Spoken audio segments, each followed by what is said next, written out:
السلام علیکم سیدی یا رسول اللہ وعلی آلہ و اصحابہ سیدی یا حبیب اللہ۔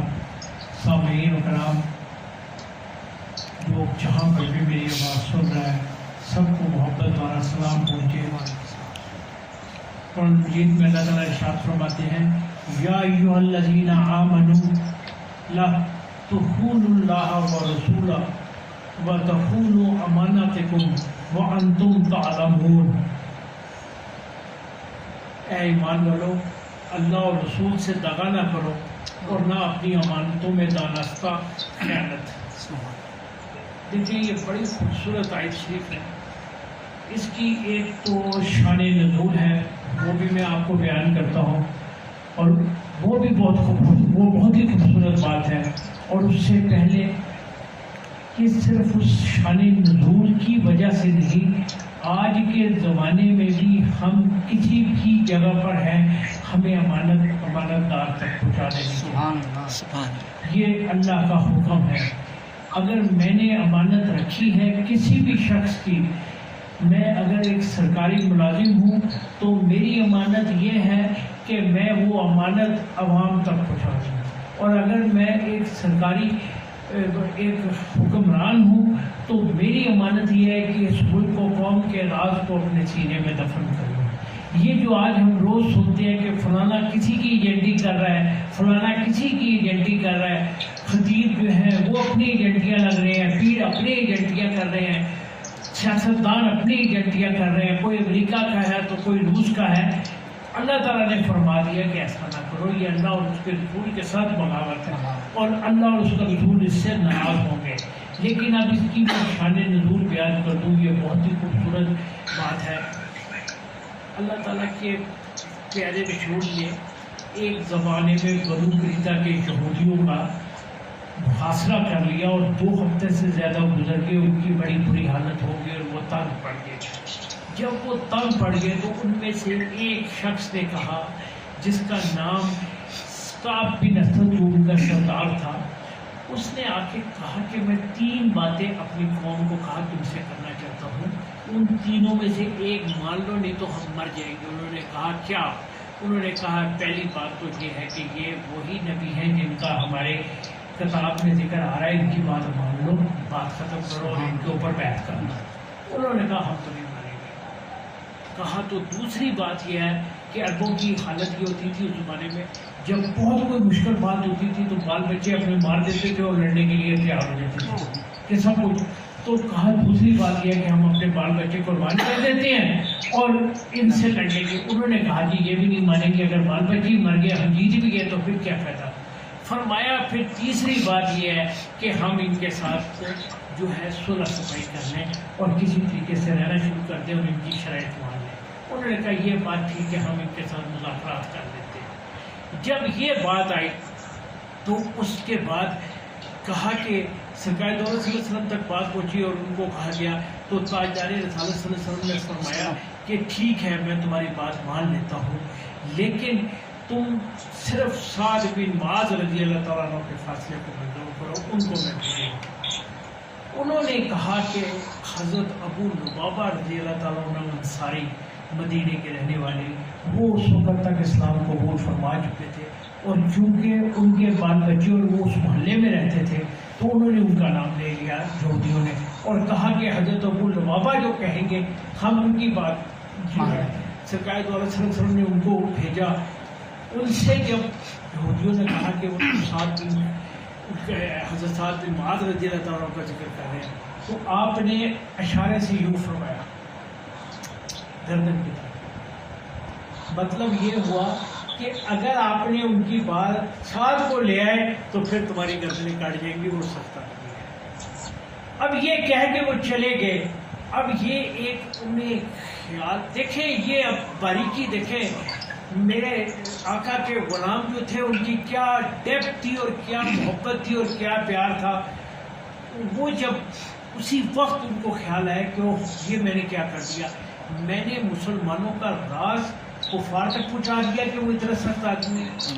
وہ اس کے اوپر اتنے زیادہ پشیمان ہوئے کہ کہ انہوں نے آ کے اپنی بیگم کو کہا کہ اے میری رفیقہ حیات، میں یہ کام کر چکا ہوں اور یہ مسلمانوں کی بات ادھر تک پہنچایا ہوں، اب میں بہت گناہ، اب مجھے ایک ستون ہے مسجد نبی صلی اللہ علیہ وسلم، آپ فرمایا مجھے ستون کے سر پار، اور میں بس یہی اپنی زندگی جب تک میری توبہ۔ اہلیہ نے ان کو مار دیا، صرف نماز کے وقت ان کو کھولا جاتا یا رفع حاجت کے وقت۔ کہتے ہیں کہ 7 دن اسی طرح گزر گئے۔ کتنے دن؟ 7 دن۔ اور 7 دنوں میں بے ہوش ہو گئے آپ رضی اللہ تعالیٰ عنہ۔ بھئی نکاحت ہو گئی، اور نکاحت سے آپ کے اوپر بے ہوشی طاری ہو گئی، اور بے ہوشی میں آپ 7 ڈیز کے بعد گر گئے۔ اور ان 7 دنوں میں صحابہ نے سرکار سے کہا کہ سرکار آپ کا غلام اس طرح باندھے کھڑا ہے اپنے آپ کو، تو آپ ہی نظر کرم فرما کے اس کو چھوڑ دیں۔ تو آپ نے فرمایا کہ اس نے بھی تو میرے پاس نہیں آیا، یہ بھی تو اللہ کے پاس گیا ہے اور اپنے آپ کو اللہ کے دربار میں باندھ دیا ہے، تو اب پھر یہ جانے اور اللہ جانے، میرے دربار میں تو یہ بھی نہیں آیا، یہ بھی اللہ کے دربار میں گیا ہے۔ یہ بھی محبت کی باتیں ہیں، ناراضگی کی باتیں نہیں ہیں، یہ محبت کی باتیں ہیں۔ کہا کہ انہوں نے بھی تو اپنے آپ کو اللہ کے دربار میں کھڑا کر دیا ہے، اب اللہ جانے اور یہ جانے۔ قصہ مختصر، جب یہ بات ہوئی اور وہ بے ہوش ہو کے گرے تو حضرت جبرائیل علیہ السلام حاضر ہوئے اور آ کے انہوں نے یہ 5ویں سپارے کی آیت ہے، وَلَوْ أَنَّهُمْ إِذ ظَلَمُوا أَنفُسَهُمْ جَاءُوكَ فَاسْتَغْفِرُوا اللَّهَ وَاسْتَغْفَرَ لَهُمُ الرَّسُولُ لَوَجَدُوا اللَّهَ تَوَّابًا رَحِيمًا۔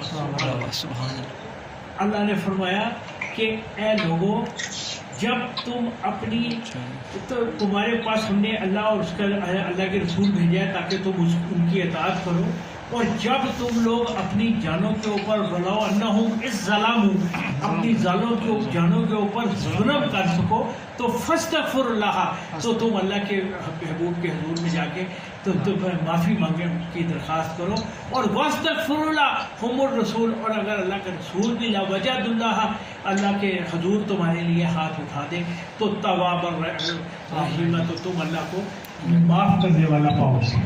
سبحان اللہ۔ یعنی کہ جب اللہ کے یہ اب دیکھیں، یہ ویسے تو شان نزول دیکھیں تو اس موقع پر کیا آئی تھی، اور میں پہلے یہ بات واقعہ ختم کر لوں، تو جب یہ صورت آئی تو ان کو بتایا گیا جا کے کہ تمہیں تو معافی مل گئی ہے، آ جاؤ۔ انہوں نے کہا نہیں، جس ویلے تک وہ آپ پہ نہیں آگے کھولیں گے میں نہیں کرنا۔ دیکھو تو سرکار صلی اللہ علیہ وسلم تشریف لے گئے اور جا کے ان کی کھولا اور ان کو۔ اب اس میں چند پہلو جو ہم لوگوں کے لیے ہیں جو قابل توجہ ہیں، وہ یہ ہے کہ یہ واقعہ تو اس وقت تھا لیکن یہ آخری زمانے تک کا واقعہ ہے۔ جب تک قیامت نہیں آ جاتی ہمیں سکھا دیا اللہ تعالیٰ نے اتنا بڑا واقعہ پیش کرا کے کہ جب کچھ بھی ہو جائے، جب کچھ بھی ہو، اور دیکھیں پہلی والی آیت شریف میں بھی آمن نے کہا تھا، ان کی ایمان نہیں ضائع کیا تھا اللہ نے، یعنی کہ آپ نے ایمان، یہ جو ہم کہتے ہیں کہ کافر ہو گیا تھا، بھائی کافر نہیں ہوا۔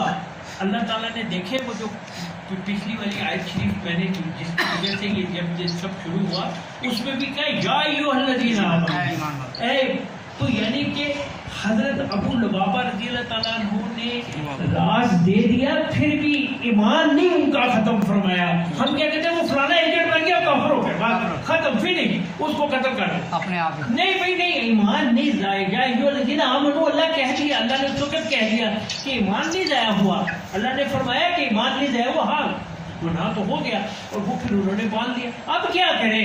اب کا بتا دیا کہ آ جاؤ میرے محبوب کے قدموں میں، اور یہ آخری عمر تک ہے، جب تک یہ دنیا قائم ہے، جب کسی سے کچھ بھی ہو جائے اور کوئی وسیلہ نہ ہو اور آپ سمجھیں کہ اب میں کیا کروں کہ میں نے اتنا بڑا ظلم کر دیا ہے، اب میں کیا کروں، سیدھے جا کے سرکار کے قدموں میں بیٹھیے، انشاءاللہ تعالیٰ اگر وہ ہاتھ اٹھائے، اور جو وہ اٹھا دیتے ہیں انشاءاللہ ہم سے محبت اتنی رکھتے ہیں اور ہمارے گناہ معاف ہو جائیں گے، اور اس کے اوپر یعنی کہ جو جمہور علماء ہیں ان کا اتفاق ایک اور بات پر بھی ہے، وہ یہ ہے کہ اب یہاں پر ہو سکتا ہے حنان صاحب کہہ دیں کہ آغا جی آپ کے پاس تو پیسے ہیں، آپ تو چلے جائیں گے، میں کیا کروں؟ بھائی ظاہری اسباب بھی تو ہونے چاہیے نا، مدینہ پاک جا کے آپ کی خدمت میں جانے کے، اور میں کیسے جاؤں؟ اب پھر یہ تو کہنا ہے بلاوے والی بات تو ہے، لیکن ظاہری بات بالکل غریب ہے۔ تو کہہ دیا گیا، جمہور علماء فرماتے ہیں کہ آقا کریم کی کرم نوازی سے جس گھر میں درود شریف پڑھا جاتا ہے اس گھر میں آقا کریم کا ٹھکانہ ہوتا ہے۔ سبحان اللہ۔